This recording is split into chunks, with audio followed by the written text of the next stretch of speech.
మరి మేము దార్శనికతతోటి విద్యను అభివృద్ధి చేయాలని అనుకుంటున్న దానికి ఇంతకంటే నిదర్శనం ఏం కావాలి అధ్యక్ష? ప్రతి ఐటీఐకి 3 కోట్ల రూపాయలు శాంక్షన్ అయ్యింది, కొన్నిట్లో రిలీజ్ అయింది, కాబోతా ఉంది అధ్యక్ష. మన పిల్లలు ఇంటర్ చదివినా డిగ్రీ చదివినా ఈ చదువులకు వాళ్ళకు ఉద్యోగాలు రావు.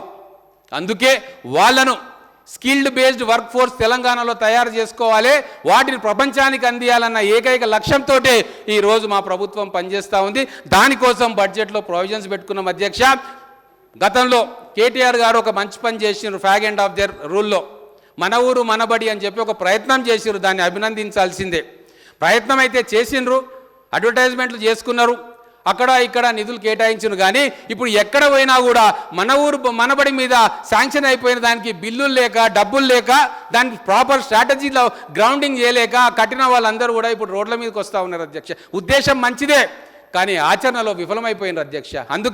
అందుకే ఆ మాట అన్న, ఆవేశంతో చేసే పని కంటే కూడా ఆలోచనతో పనిచేస్తే సమాజానికి ఉపయోగపడుతుంది. అందుకే ఈరోజు ఆలోచనతో పనిచేస్తూ ఉన్నారు. జోడెడ్లలాగా మా ముఖ్యమంత్రి గారు, ఫినాన్స్ మినిస్టర్ గారు ఒక్కొక్క చిక్కుముడిని విప్పుకుంటూ ఆర్థిక క్రమశిక్షణతోటి ఈరోజు మేము చెప్పుకున్న 6 గ్యారంటీలను కూడా ఒక్కొక్కటి అమలు చేస్తూ ఉన్నారు.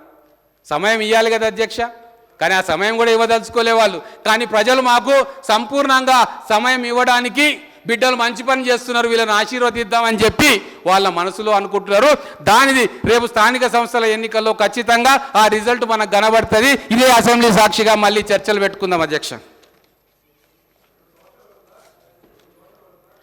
అలాగే ఒక ముఖ్యం అధ్యక్ష, మీరైనా మేమైనా గుండెకాయ లేనిది శరీరం ఉండదు అధ్యక్ష. ఉంటుందా అధ్యక్ష? గుండెకాయ లేకుంటే శరీరం చచ్చుబడిపోతుంది. మరి ఈరోజు టీచర్లు లేకుండా పాఠశాలను ఎట్లా నడుపుతారు అధ్యక్ష? 25,000 టీచర్ల ఖాళీలను భర్తీ చేయాలన్న ఆలోచన వారికి ఎందుకు కలగలేదు అని చెప్పి ఈ సభా వేదిక ద్వారా నేను ప్రశ్నిస్తూ ఉన్నా. మరి దానికి కూడా ఈరోజు 11,000 మంది టీచర్స్కు ఉద్యోగం కోసం నోటిఫికేషన్ ఇచ్చిన మాట వాస్తవమా కాదా? 1,000 మంది టీచర్లకు అపాయింట్మెంట్ ఇచ్చింది వాస్తవమా కాదా? అలాగే స్కావెంజర్స్, అటెండర్సు, స్వీపర్సు, వాచ్మెన్ ఎక్కడ అధ్యక్ష? ఏ గ్రామాల్లో చూసినా, ఏ పాఠశాలకు పోయినా వాళ్ళు అదే కంప్లైంట్ చేస్తారు.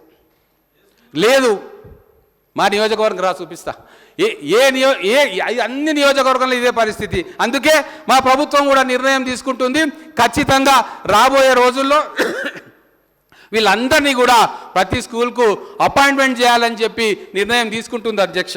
మేము ఏదో ఆషామాషిగా చెప్పట్లే. తర్వాత ఈరోజు ఒక ఆలోచన కూడా చేస్తూ ఉన్నాం. ఎప్పుడో కాంగ్రెస్ పార్టీ గురుకుల విద్యా వ్యవస్థను ప్రవేశపెట్టింది. మాజీ ప్రధాని పివి నరసింహారావు గారు ముఖ్యమంత్రిగా ఉన్నప్పుడు ఈ గురుకుల విద్యను ఆ రోజు ప్రవేశపెట్టడం జరిగింది.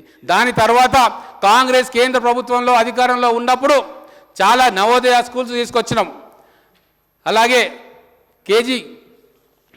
కేంద్రీయ విద్యాలయాలు తీసుకొచ్చినాం. తర్వాత కస్తూర్బా గాంధీ పాఠశాలను తీసుకొచ్చినాం, మోడల్ స్కూళ్ళని తీసుకొచ్చినాం.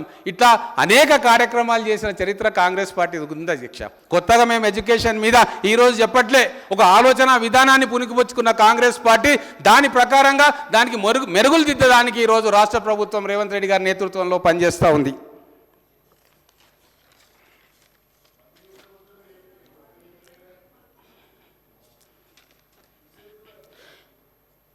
ఇప్పుడు యూనివర్సిటీల సంగతి కూడా వద్దాం అధ్యక్ష. యూనివర్సిటీల్లో గతంలో కూడా కేటాయింపులు చేసిండ్రు, కానీ తగు రీతిగా ఖర్చు పెట్టలే. ఈరోజు అందుకే పక్కాగా యూనివర్సిటీలు రాజకీయ పునరావాస కేంద్రాలు కాకూడదని చెప్పి సెర్చ్ కమిటీలు వేసినాం. ఖచ్చితంగా అందరికీ నమ్మకం వచ్చింది. సరైన వ్యక్తులను వైస్ ఛాన్సలర్గా పెట్టి సామాజిక న్యాయం కూడా పాటించి మంచి వ్యక్తులను వైస్ ఛాన్సలర్గా పెట్టి వాళ్ళ ద్వారా అనేక వందల కోట్లు రిలీజ్ చేయించి విశ్వవిద్యాలయాల స్థాయిని పెంచే కార్యక్రమం కూడా కాంగ్రెస్ పార్టీ చేస్తుంది అధ్యక్ష.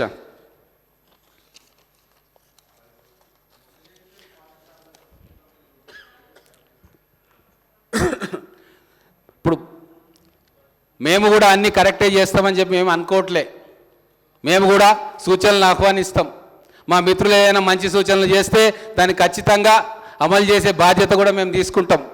మేము కూడా మా ప్రభుత్వానికి కొన్ని సూచనలు చేయదలుచుకున్నాం అధ్యక్ష. ఒక్క సూచన ఏంటంటే ఏదైతే నిధులు మనం కేటాయించుకుంటున్నామో ఖచ్చితంగా వాటిని ఖర్చు చేయాలి. వీలైతే అంతకంటే ఎక్కువ నిధులు మళ్ళీ అవసరం వస్తే కేటాయించుకోవాలనేది ఒక సూచన. తరువాత తెలంగాణ ఉద్యమంలో కొన్ని లక్షల మంది పనిచేసిండ్రు అధ్యక్ష. వాళ్ళందరినీ కూడా తెలంగాణ పునర్నిర్మాణంలో, రీకన్స్ట్రక్షన్ ఆఫ్ తెలంగాణలో వాళ్ళని భాగస్వాములను చేయాలి. అది మన బాధ్యత. ఈరోజు ఎక్కడ చూసినా ఎడ్యుకేషన్లో పనిచేయడానికి కొన్ని వేల మంది, లక్షల మంది ఉద్యమకారులు కావచ్చు, రిటైర్డ్ గవర్నమెంట్ ఎంప్లాయీస్ కావచ్చు, రిటైర్డ్ టీచర్లు కావచ్చు, ఎన్ఆర్ఐలు కావచ్చు, వీళ్ళందరూ కూడా తెలంగాణ సమాజానికి ఉపయోగపడే భావి పౌరులను తయారు చేసే విద్య విషయంలో సానుకూలంగా ఉన్నారు. వాళ్ళందరి మేధోశక్తిని, వాళ్ళందరి సహాయ సహకారాలని, రిసోర్స్ మొబిలైజేషన్ కోసం కూడా వాళ్ళందరినీ కూడా వాడుకోవాలని చెప్పి మా ప్రభుత్వానికి, గౌరవ మంత్రివర్యులకు కూడా సూచిస్తూ ఉన్నా.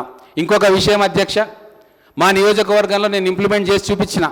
మా 8th class, 9th class, 10th class పిల్లల్ని ఖచ్చితంగా కంపెనీ విజిట్స్కి, సాఫ్ట్వేర్ కంపెనీస్ కానీ, మ్యానుఫ్యాక్చరింగ్ కంపెనీస్ కానీ ప్రభుత్వ పరంగా వాళ్ళని తీసుకెళ్ళాలి. నేను మా పిల్లల్ని ఇన్ఫోసిస్ ఐటీ క్యాంపస్కు తీసుకుపోయిన తర్వాత మళ్ళీ వాళ్ళతో నేను ఇంటరాక్ట్ అయితే ఆ పిల్లలు, ముఖ్యంగా ఆడపిల్లలు ఎంత మోటివేట్ అయ్యారు. సార్ మళ్ళీ నేను కూడా అదే ఐటీ కంపెనీలో పనిచేస్తా సార్ అని చెప్పి 2-3 పిల్లలు చెప్తే చాలా సంతోషపడ్డా. ఒక వినూత్నమైన కార్యక్రమాలు తీసుకొని ఈ సమాజానికి ఇప్పుడున్న వ్యవస్థలకు అనుబంధంగా మనం ఆలోచన చేయాలి తప్ప కాలం చెల్లిన సిద్ధాంతాలతోటి అలాగే మనం ఎడ్యుకేషన్ సిస్టంలో పనిచేస్తామంటే సరైన ఫలితాలు రావధ్యక్ష. అదే సూచన నేను మా ప్రభుత్వానికి కూడా చేయదలుచుకున్నా. మన దగ్గర 10 లక్షల మంది ఐటీ ఎంప్లాయీస్ ఉంటారు.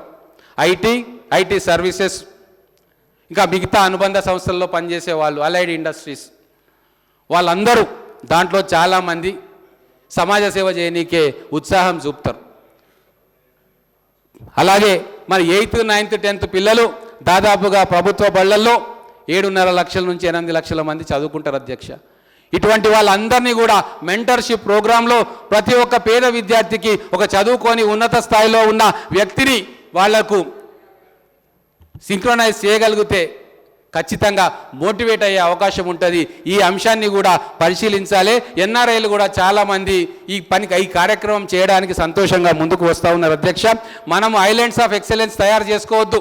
మనం ఇంటిగ్రేటెడ్ పాఠశాల గురించి మాట్లాడుకుంటూ ఉన్నాం. అవి ఖచ్చితంగా మనం కట్టాల్సిందే. అలాగే ఇప్పుడు ఉన్న పాఠశాలల్లో మౌలిక వసతులను బ్రహ్మాండంగా కల్పించాలి. ఎందుకంటే ఎన్ని గురుకులాలు మనం కట్టుకున్నా మొత్తం కూడా సమాజంలో ఉన్న పిల్లలందరికీ కూడా అక్కడ విద్యను అందించలేం. దానికి లిమిటేషన్స్ ఉంటాయి. అది ఒక ఆల్టర్నేటివ్ మాత్రమే. ఉన్న పాఠశాలలు దాదాపుగా 26,000 పాఠశాలలు ఉంటే వాటన్నిటిని కూడా మనము మౌలిక వసతుల కల్పనను అక్కడ కూడా దృష్టి పెట్టాలని చెప్పి నేను కోరుకుంటా ఉన్నా. అలాగే ఇంకొక విషయం చెప్పి ముగిస్తా అధ్యక్ష. మొన్ననే ఒక పాఠశాలకు వెళ్ళినప్పుడు ఆ గ్రామస్తులు కంప్లైంట్ చేసిండ్రు. సార్ పొద్దుదాకా బాగానే ఉంటుంది, పొద్దుముఖంగానే అందరు అల్లరి ముక్కలు వస్తారు, ఇక్కడ గంజాయి బ్యాచ్ వస్తుంది, తాగేటోళ్ళు వస్తారు, అందరు వస్తారు అని చెప్పారు. ఇది వాస్తవంగా నిజంగా సమస్య. ఎందుకంటే ఓపెన్ ప్లేస్ ఉంటుంది, అక్కడికి వచ్చి కూర్చొని రాత్రిపూట అసాంఘిక కార్యక్రమాలు వాళ్ళు చేస్తూ ఉంటారు. ఇది నేను ప్రభుత్వం దృష్టికి కూడా తీసుకొస్తా ఉన్నా. ఈ శాసనసభ వేదిక ద్వారా మంత్రివర్యుల దృష్టికి కూడా తీసుకొస్తా ఉన్నా. ఖచ్చితంగా పోలీసు వాళ్ళకి ఇన్స్ట్రక్షన్స్ ఇచ్చి ఖచ్చితంగా గస్తీ ఏర్పాటు చేయాలి. పాఠశాల ప్రాంగణాన్ని, ప్రతి పాఠశాల ప్రాంగణాన్ని ఎవరి లిమిట్స్లో ఉన్నా వాళ్ళు చెక్ చేయాలి. ఎవరైనా ఇటువంటి అసాంఘిక కార్యక్రమాలు పాఠశాల ప్రెమిసైస్లో చేస్తే ఖచ్చితంగా వాళ్ళని ఐడెంటిఫై చేసి శిక్షించాలని చెప్పి కోరుకుంటూ, పొద్దున మా మిత్రులు కేటీఆర్ గారు ఒక మాట అన్నారు, ఎడ్యుకేషన్కు మంత్రి లేడు. అవును అధ్యక్ష, ఎడ్యుకేషన్కు మంత్రి లేడు, పెట్టలేదు కావాలని ముఖ్యమంత్రి గారు. ఎందుకంటే అత్యంత ప్రియమైన సబ్జెక్ట్ ఎడ్యుకేషన్ కాబట్టి, ఒక విప్లవాత్మకమైన మార్పు ఎడ్యుకేషన్లో తీసుకురావాలన్న సంకల్పంతో ఉన్నాడు కాబట్టి ఆయననే తన దగ్గర పెట్టుకుంటున్నాడు ఎడ్యుకేషన్.